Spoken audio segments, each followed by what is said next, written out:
Welcome to the latest episode of our podcast series for financial advisors. Today's episode is Breaking Up. A former $750 million UBS advisor split for independence. A conversation with Robert Harris, Senior Wealth Advisor, Avidian Wealth Solutions, and Louis Diamond.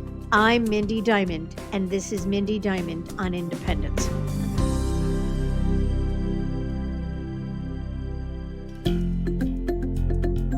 This podcast is available on our website, diamond-consultants.com, as well as Apple Podcasts and other major podcast platforms. If you are not already a subscriber and want to be notified of new show releases, please subscribe right on your favorite podcast platform or on the episode page on our website.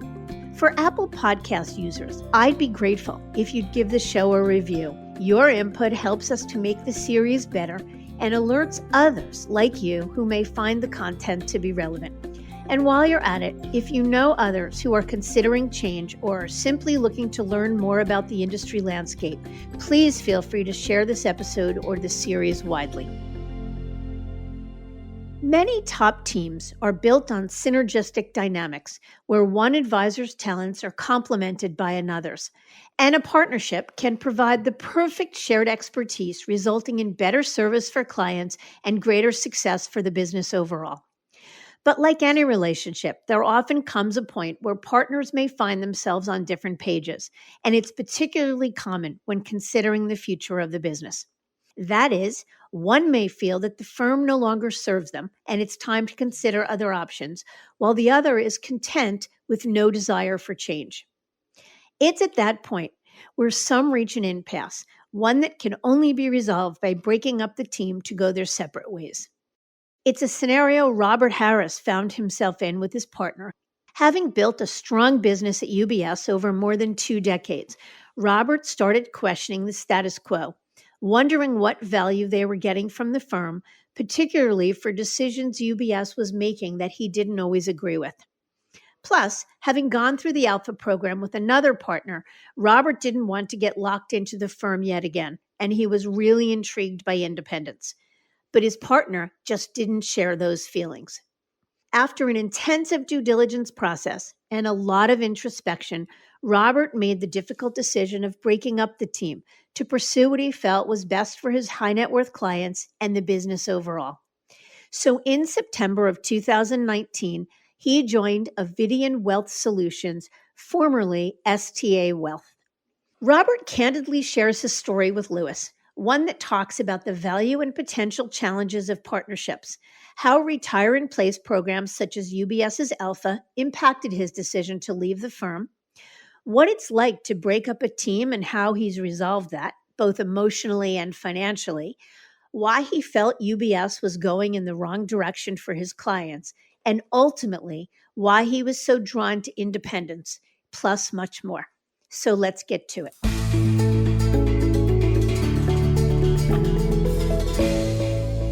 Robert, thanks so much for being with us today. I appreciate it, Louis. Very good. Let's start at the beginning. Tell us about your background, please. Yeah, I've been in Texas my entire life. I grew up in East Texas, typical middle-class family, and from an early age, just had the entrepreneurial spirit and was always working and kind of planning the next thing, and really started in junior high having a fascination with investing, and that's where it all started. Very good. So let's go to the UBS days. When did you start there, and how did you land at UBS? Well, I was actually at Paine-Webber in 1996 after I got out of Baylor University. Went to Paine-Webber. I was there for a year and a half. Had a friend that mentioned the training program at Merrill in Houston, which at the time was one of the best training classes in the country. And I joined the PDP program around 1997. And I finished that program. At the time, had a great mentor, Nestor McNair, who's still there in Houston. Had a friend back at Paine-Webber that knew of 2 partners that were looking to bring on another junior partner. And they had tried 1 or 2, it didn't work out. And so in the summer of 2000, I was approached by my old office by 2 gentlemen, Ben Brown and Barry Hart, that I really didn't know that well, just knew through the office, and had a conversation. It was my same previous branch manager and everything, and basically a round trip, came back to Paine-Webber and then worked with Paine-Webber and joined Ben Brown, and Barry Hart. Very good. So it's a partnership dating back to the early 2000s. So up to the point where you left UBS, what did the business look like, the combined business? We had three partners. Sarah Beth Pipkin was a partner on the team as well. She had went through the training program as far as the planning program that they had at the time. And she did a lot of planning for us. And so we brought her onto the team. And then we had three assistants as well. And so the three of us were managing around $740 million and probably just shy of 5 million in revenues. Wow, heck of a business. And let's then go to the pushes and pulls of your decision to first even consider leaving UBS. Because I know you were there for a really long time, and having worked with you, you were definitely one of the better prepared people as far as being very well educated. So I'm curious about your intellectual journey and just kind of what transpired between kind of feeling a little bit unhappy to feeling like it's time to go, and what motivated you to do so. To be clear, it wasn't so much as a decision to leave as a decision to start doing research. So somewhere around 2016, probably spring of 16, I had friends that had already gone independent and had heard a lot about flexibility, had heard a lot about what they're offering clients, some more deliverables that they had, and also in some cases where they were charging fees in a different format. And just the overall factor was flexibility that got my attention. The other thing is we had another partner, Herb Lesser, who had come into our partnership to be a part of a sunset deal. And it was a huge blessing, great gentleman, great man of character. And we really didn't know what we were getting at that time when we partnered up. And then he was on the team for many years. And then in 2011, signed the Sunset program. And that ended in 2016. So I think what was going on at the time was I was thinking about working with more business owners, more people selling businesses, complicated planning, and a lot of things in that world, and how to build up the right team to structure around that. And then I was hearing from my friends what they were doing in that area, and a lot less roadblocks to many different factors within the business. And it just piqued my attention. And so that's where I found y'all podcast, which probably listened to every single one of them. But it was not a decision. The only world I ever knew was the wirehouse business. That's what I'd done. And, this summer will be 25 years. I'd done it for 23. And that's all I knew. So I didn't have a reference point. If someone told me it was flexible, that really didn't mean anything to me. I didn't know anyone that had done it before 2016. So I really didn't have concrete evidence of what that looked like, nor did I know how mature the business and how rapid the independent space was developing before then, and then certainly since 2015 or so. So that started the process. That wasn't even a conversation with a partner or anyone. It was just, hey, I want to read about this and get to know more about it. And that's how the research started. Yeah. And I think you have the personality where you want to understand every facet of something before you do it, which is probably what makes you a gifted advisor. So I'm curious, aside from our podcast, which thanks for the shout out, by the way, I'm curious, what other resources or tools did you find most helpful as you got up to speed on what it meant to be independent? Well, later on, I would go through everything. That's where I just started Googling everything about RIAs. I started looking at the scorecard that I think Schwab was putting out. I just started looking at metrics and what was going on. At the same time, I was kind of seeing a lot of decisions being made at the firm that I just didn't feel it was trending as if what's coming against either us or what we're doing for clients. And I don't want to point to specific issues, but it was just this, okay, let's see what this other part is really about. So if we understand that there's more flexibility and we understand that you can do these certain things that you can't do inside of a wirehouse, and also why are all these billion-dollar teams transitioning to independence? That's what really caught my attention. It wasn't what a lot of people thought, whereas a $100 million guy leaving. You were seeing very tenured advisors, 20, 30 years, and some of the 60 and 70-year-olds driving that change, not just the younger. And so that piqued my interest because of just the size of teams doing it, who they were working with. And so I just read every article out there on these transitions. And then as the process kind of matured in doing research, I actually reached out to many of your guests and still talk to many today. So I could go further with them about what did that process look like? Is it really true how it is on the other side? And then I was very much shocked by what a one-way street it was. I mean, everyone went. They said, I wish I would have done it sooner. And it was true in our case and it was true in their case. And you really just don't know until you do it. Love it. That's incredible. And were your partners on the same page about leaving? Because I believe that you have some different age dynamics within your group. So can you please talk about that? Yeah, and I'm sensitive to talk about that, but Ben Brown and I were partners for 19 years. One of the most highest character of people you can be around, high integrity, great partnership. I mean, he pretty much built the team up around who we had around us and what was going on. So I had so much respect for him. He's about 20 years older than I am. I'm 47. I was 45 when I transitioned. Sarah Beth is in her 30s. So at the time when I was doing this research, and as we got a little further, I would bring it up throughout the years, probably a little too often, but I would bring it every time something would happen, whether it was a deferred comp thing or a new thing for the client or what have you. I would always calculate, okay, how much are we paying UBS for these decisions I don't like? And I would just think about, why are we paying so much for lack of flexibility? And so everything became more of a seeing a lot of things through the lens of what I was learning on the other side and realizing, hey, there's no friction over here, but there sure is a lot of friction over here, and we're giving up a lot for that. The other thing is, I'd already been through 2 sunset deals. We had that partner, Barry Hart, that retired in 2002. And then we had Herb Lesser that retired in 2016, or his deal was done. My concern was, and the firms are very smart about this, and it's not only is it a 5-year alpha program, but now we're going to do 2 or 3 years before that starts. You can sign another thing for the retiring partner. So now you're looking at 7 years if you want to keep an entire team together. So they almost force you to do this due diligence and to understand, how does this affect everyone on the team if there's 6 of us? And at some point, and I'd always said, I hope he worked till he was in his 80s because we had a great partnership. But at some point, someone's going to trigger an event that is going to lock a team up for 5 years or so. And so my issue that I kept bringing up was, I'm not trusting decisions that have been made over the last 2, 3, 4 years. How can I put myself in a situation where I am absolutely locked up for 5 years or more? There are no outs. And I wake up and I'm still with this knowledge of what I believe is better for clients, but I'm going to stay here because, of a financial short-term benefit. So I never brought this situation up to Sarah Beth, our junior partner. I only brought it up to Ben, the senior partner, because he and I were about 49, 51% partners. And I wanted to go to him and just bring up concerns.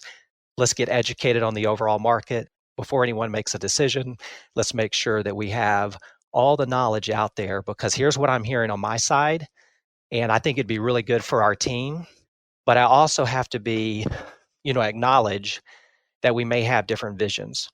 And at the end of the day, no matter what was articulated, the vision was to be at UBS, and my vision ended up being, I think we can do better for clients in the market that, we're looking at, to be independent.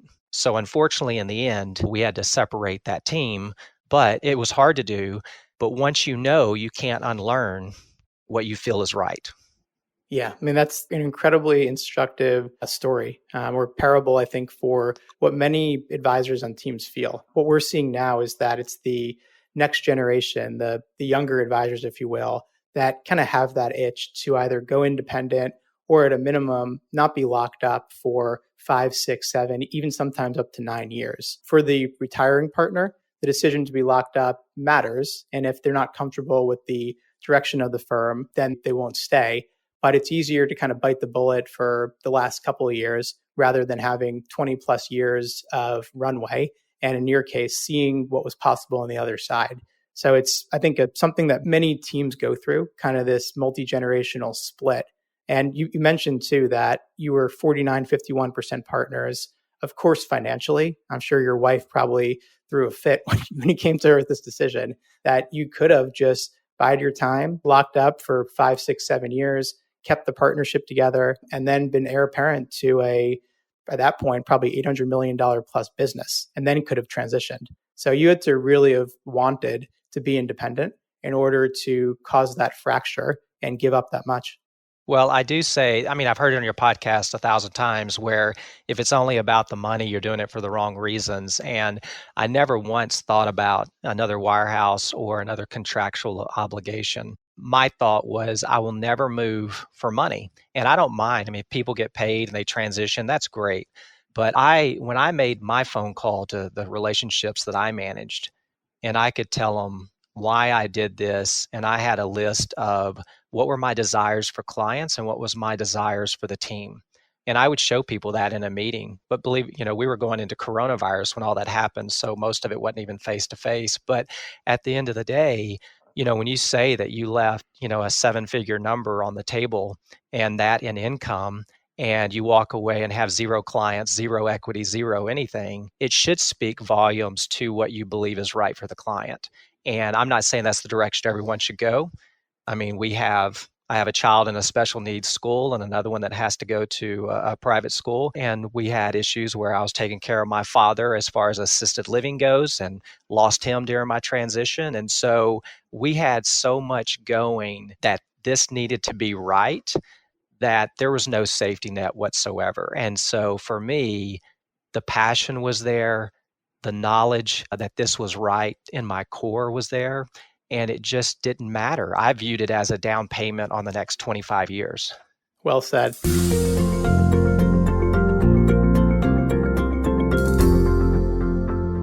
First off, sorry about what you've the journey you've gone through. It certainly wasn't linear, but it seems like now at least you're hitting your stride and it was the right move. And I agree with you that it's hard to think of a more powerful narrative to clients than literally putting your money where your mouth is and saying, this is what I turned down. This is what I gave up. And I feel this strongly about why this is a better business model for you, that I'm willing to make the investment in the future. So I'm curious, given the dynamics with Ben, how did it impact your due diligence process and then your eventual transition?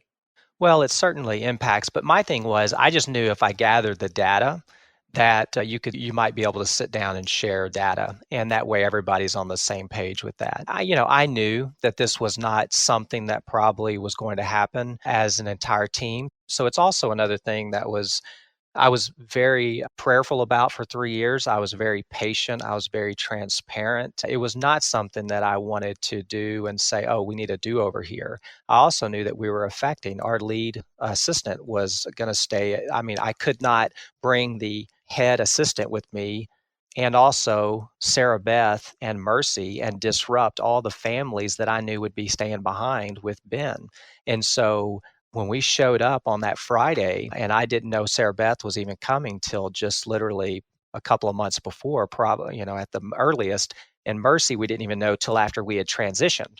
So you're making phone calls to people and you really don't even have the entire team in place. Just because of the way protocol works, you're not going to talk to people, clients, or assistants before you resign. And then you add the fact that you're splitting up a team.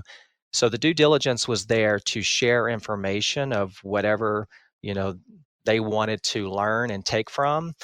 But one thing I kept thinking about is, returns over the next decade are going to be X. You can no longer deduct fees. If we do this and it's right for flexibility, right for our clients in every way that we can manage more and do other things for them and tax, estate, and complicated planning issues all in-house, if we can do all those things, and oh, by the way, they pay 15 to 20% less in fees because my grid is much higher here than it was at UBS. Our clients all, not so they would come with us, but just out of the benefit of we shared our higher payout with the client. Wow, that's a powerful story. So let's talk about the transition to Avidian Wealth Solutions. When you transitioned, the firm was called STA Wealth, and you made the move in September of 2019. So what else did you look at before joining Avidian? And if you just describe the business model at Avidian and what your relationship is with them. Sure. What I looked at, I wasn't interested in a big firm. If I was interested in a big firm, it probably would have been a wirehouse. If I'd have gone independent within a big firm, I didn't even talk to them, but I do know several people that went the Raymond James route. I understand that kind of in between. I had a very good friend in Houston that we had done a lot together, and he used Dynasty as his kind of backbone.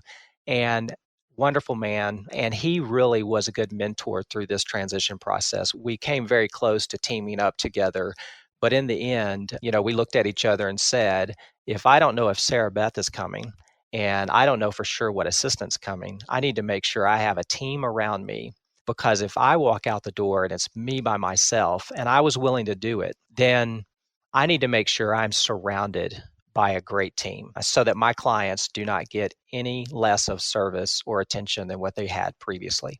So Dynasty, I was very interested in. If I were starting my own shop, I probably would have gone that route. Now, that doesn't say anything negative about anyone else, because I really didn't go looking around.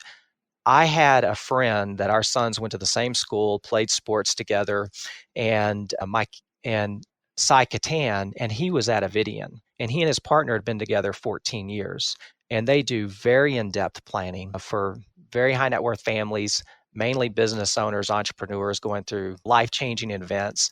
And I sat down with them, and for years he'd be like, "Why don't we do something together? Why don't we do something together?"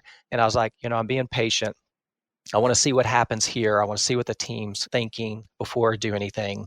And then the more I waited and just did research and talked to Cy, it was just a natural fit. So if I were starting a firm from scratch, and say we were going out to get a dynasty or some backbone or what have you, it would have been the team that we have today. So I didn't leave just to go independent. I left to merge our partnership together with Cy and Scott.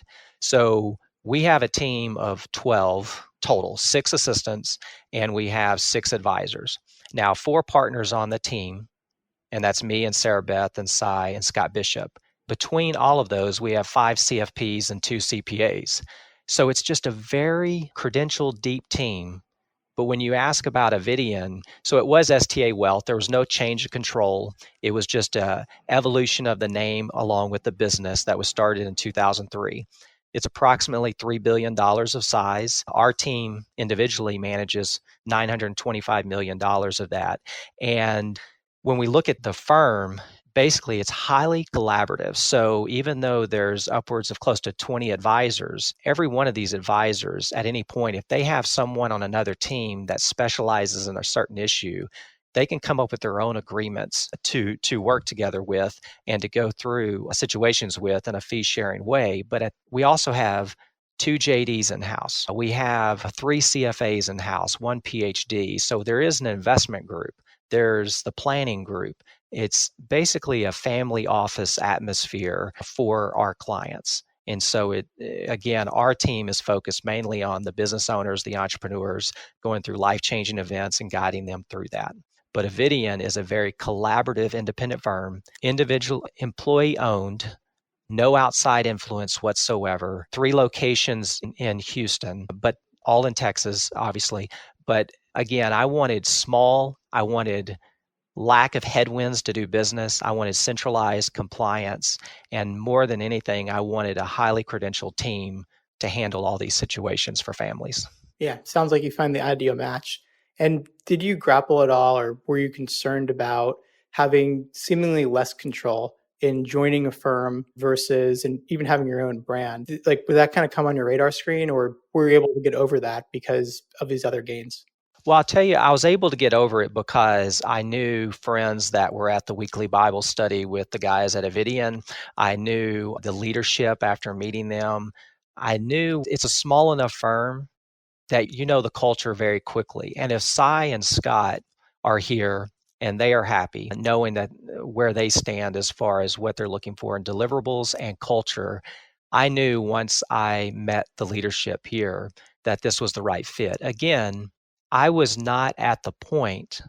It's one thing if you asked me if your entire Brown and Harris group of UBS was leaving together, what would you have done? I'm not so sure what that would have looked like, but I just knew that the culture here, like I said earlier, if I were starting a firm from scratch, The culture here was exactly what I would have built, and that is one that is not of competitiveness against one another. It's collaboration. We have 2 meetings a year as a firm, and I think there might be 10 minutes in each minute spent on financials. It's highly client-centric, highly advisor-centric, and that is where the vast difference comes from the culture here to where I was previously. Yeah, that makes sense. And how about talking about your transition? So, how much of your business moved over? And because of the fracturing of the team, how did that impact portability or the overall experience?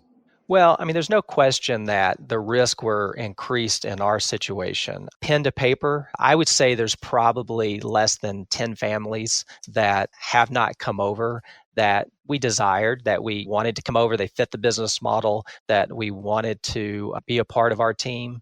I think there's just a gap there of articulating really what we have to offer and also being a 20, 30-year client of a team that half the team is still there. So it's a little easier in that situation versus a random advisor calling out of the blue saying, "Hey, I've inherited your account." We have noticed, I mean, we've had, $15 million in the last week come over from UBS, but it was 20 months later.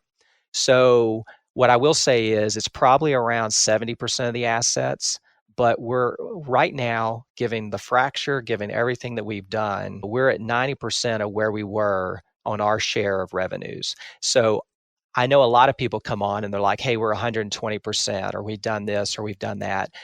If you would have told me 20 months ago today before I started that you would have the culture you have, the balanced life you have, the team around you that you really could not handpick if you tried, and you'd be at 90%, I would sign on that all day long. So our referrals are much bigger. The 3 CPAs that were clients before all came with us. We're getting a lot more share of wallet. We had clients that had money at Vanguard, Fidelity, Schwab, and now all of a sudden the extra 5 million's coming over here. So we knew it would play out over time, but I feel very blessed and fortunate to be at where we are. And if we look at where we are as a team at 925, and that's just under 6 million in revenues, we feel very fortunate. Yeah, it's amazing. I think most advisors, if you gave them that guarantee, you'll move 90% of your revenue over within 20 months if you went independent. I think most would sign the dotted line tomorrow. It's usually just that fear gap of not knowing what's going to come that holds a lot of advisors up and makes it a tough decision to leave. Agree. How about deferred comp? I mean, you were at UBS for a really long time. You were on a big team. You were growing. I would assume you had a pretty significant amount of unvested deferred that went poof when you left. How did you reconcile leaving that behind?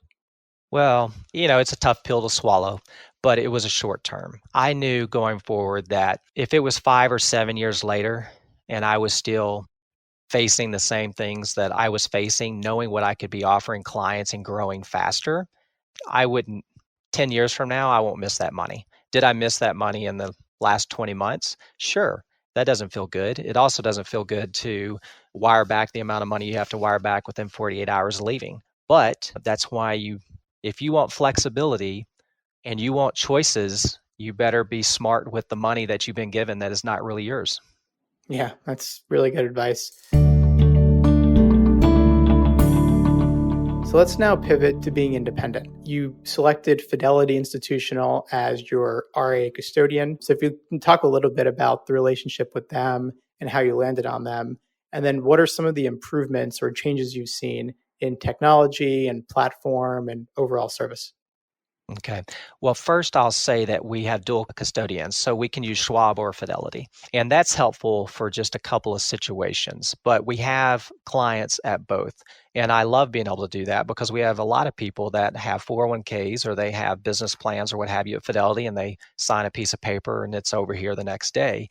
And they're used to Fidelity and they're used to Schwab and the name. As far as technology goes, I think your previous guest have summed it up well, and it doesn't matter which wirehouse we're speaking of. If I had a backbone system that you had to build on top of and build on top of, you're never going to be in the great fintech revolution that we've seen here lately. So I was very versed in the tech stacks that were out there because keep in mind, I had a mindset of going to do our own firm for a while. And so I had looked at every CRM.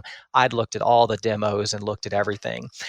And when I came here and we had all the different tech that I was reading about, or before I came, it was just like check the box. Yes, we're going to use that, whether it's the e-money or whether, using electronic vaults or what have you, or the planning system there, or Money Guide Pro, we can use either, or the, Wealth Box, or using Box. I mean, we're 100% web-based.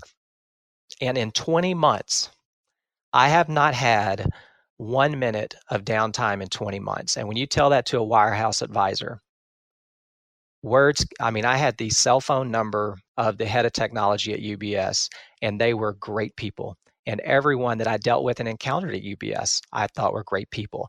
It was just a very big ship that you cannot just say, scratch that, let's add this, let's do that. So we just had all kinds of issues when it came to technology. So fast forward, we're transitioning. It's March, it's time to go home. I ended up buying a scanner for our two assistants on our side of the team at their homes. They're going to FedEx and back and forth. They're scanning documents, everything, e-signature where we can do e-signature. We didn't miss a beat. Throw in Zoom for meetings, sharing screens and what have you. We also had probably 13 virtual events last year. So we had more events during coronavirus than we had previously at UBS because lack of FINRA, finally, we are able to do non-investment seminars. So we did ladies' lunch and learns, like 6 of them that Sarah Beth runs with Mercy. We had webinars that were private, that were recorded in our own studio in our office. We have a studio. And so we did webinars, we did interviews with the top of the investment committees at PIMCO, at BlackRock, you name it. I was personally typing weekly emails through, March and the debacle of the markets that was going on. Real time, compliance approved, same day, going to clients. And so when I look back at coronavirus, I was shocked at first at how many people transitioned in coronavirus. And then I was thinking, actually, it was the best time ever. Because if you had the technology, you had more contact with clients, better services, better maneuverability. And oh, by the way, I can meet with clients in my office if I want to. No one's telling me I can't. Our assistants can actually scan documents. The big firms are having them email them to 1 or 2 people in the office and this, that, and the other. So we had a couple of clients come to us just because of how hard it was at their firms, not just UBS, to do business during coronavirus.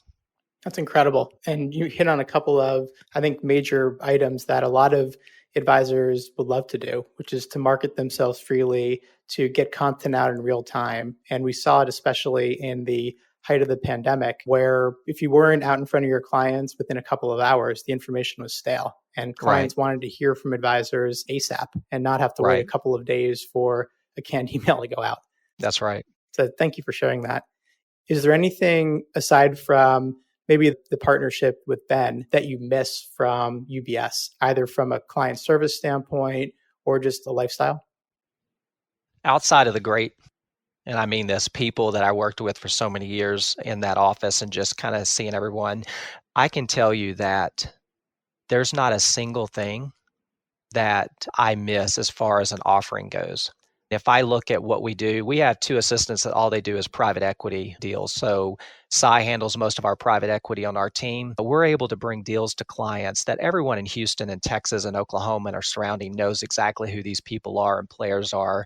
And one thing I always felt when I was there is I would tell you that we are bigger as an independent firm than UBS.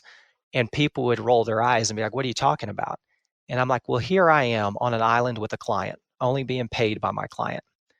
We had Goldman and multiple banks fighting for their credit lines. Great rates, transferred every line we needed to transfer over. Then you go from there to private equity, to doing investments that these clients would want to do, but you couldn't do it unless it was Blackstone and $1 billion deal. We're able to do $100 million, $500 million deals with very well-known 20, 30-year experienced people. And then you go from that to multiple custodians if you don't like one custodian versus the other. And then you go from there to any mortgage broker you want to use. Oh, I'm going to use the same guy 18 times who does a great job, gets it done on time. And I personally know him and can call him, and it's not an 800 number. One of the things I didn't like when I was at a large firm was you were always dialing 800 numbers. Everything we do is right here in-house or someone I know. I open my door, I have 2 CPAs. I walk 10 feet down the hall, I got 2 JDs. I had a guy just send over a purchase agreement for his business to review, immediately review in-house and send to another attorney. We are not paid on any of that stuff, or let me rephrase that, it's a part of what we offer a client for their fees. But the flexibility in teaming, the flexibility in how we pay staff, the flexibility in how we can do succession planning. What would I miss by going back?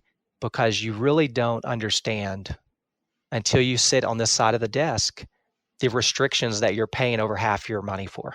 Another gem of a statement. Thank you. So let's rewind a little bit. I want to go back to the unfortunate split with your partner, Ben. What advice could you share with other advisors who might find themselves today on different sides of the fence as their partners in a similar scenario as you and Ben? Well, I mean, first, I would say you owe it to everybody on your team, yourself, your clients, to be transparent, and it should never come out of the blue, especially in a vested relationship where even in a mentor situation, or maybe you're the older one on the team, whatever it is, I would just say be very prayerful, be very honest and transparent.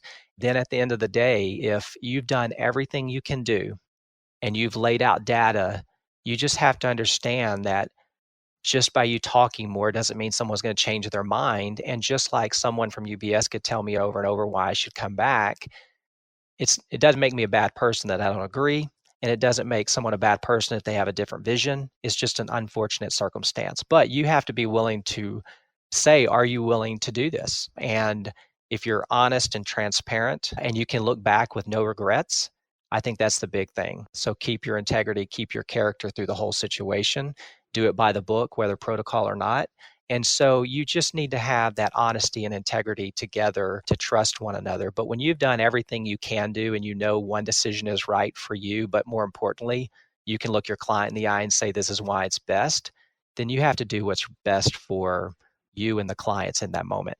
And then that's not saying what he or someone else is doing is wrong for the client. It's just that we have different visions. Yep, exactly right. And 2 more questions for you here. As an independent business owner, how has your lifestyle changed? Are you working longer hours? Are you spending time on things that you never would have spent time on at UBS? And what's that like? Well, I will say this is very different than some of your other guests who, you can do it different ways. That's what I love about the independent space. You can do it all on your own. You can partner with someone that has the backbone of the systems and compliance and what have you. And that's pretty much what I did. I mean, it's no different. I mean, I tucked in. So all I'm doing 100% of my day is working with clients.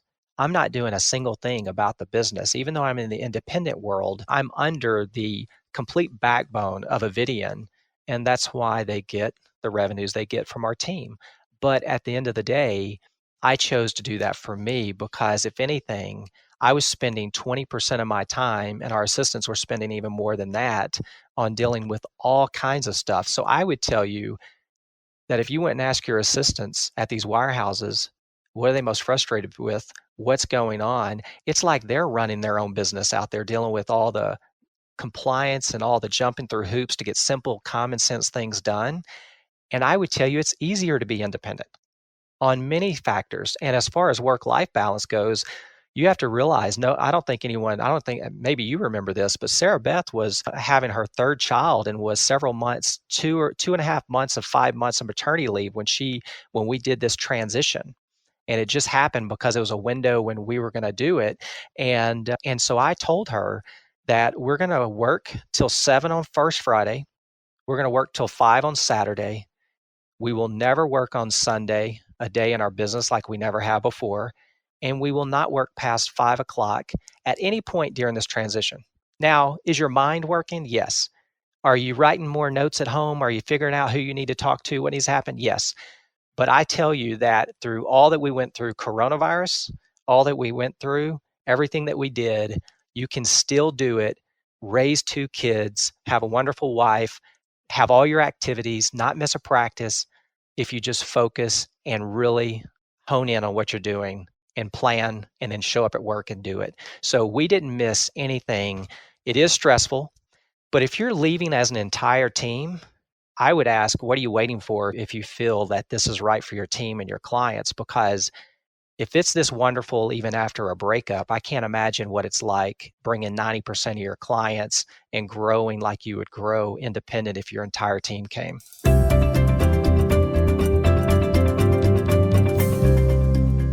The last question I have for you is what we always end on, but it's kind of hard because you've already given such good advice to a team considering this, but I'll ask it again. Any parting words of wisdom to an advisor or a team that's considering making the leap similar to what you did? Yeah, again, take your time, do the research. I would even say that when I started this process, it didn't mean that it would end with independence. So even doing the due diligence does not say and should not tell a partner or anyone else that this is a done deal. I would argue that if you don't do the due diligence, even if you're happy where you are, that it's insane to me. And I do want to add a point that we haven't covered, and that is I don't really believe that a lot of the people going into these succession programs truly understand that if you go read any book on succession planning and you deal with business owners, number one, they don't know 2 years, 3 years from the day of when they're going to retire. No client knows that. They also don't know what the market impact is going to be at that moment on the valuation of the one person offering you money for your business. And it's certainly not a structure that is conducive to if you want to hang around a little longer or change your mind or flexibility or capital gains treatment. My thing is, I don't believe, even on a business valuation case, that people are doing the due diligence that's proper to say, am I receiving a fair sum for me as the retiring partner? So I would say that there's a lot of due diligence to do, and they can find all that data by many of the partners that you mentioned on these podcasts. But I think everyone owes it to themselves, even if what they're currently doing is correct, to at least look. Absolutely. And ultimately, for a retiring advisor, the bar is pretty high to leave because they can kind of hit the easy button and coast. But I think you're right. Even if you decide to stay, to get educated lets you stay from a position of strength rather than just doing it by default. Absolutely. And at the end of the day, you want to make sure what you're offering right now, you're locked into for 5 years. And I would just say, go read those agreements. And just go read those agreements and really tell me that you're comfortable with what's in those. Absolutely. So, Robert, this has been extremely helpful. Thank you so much for opening up, sharing, I think, some pretty personal things about your journey. We really appreciate you doing this. well, thank you, Louis, for all you do. I appreciate it.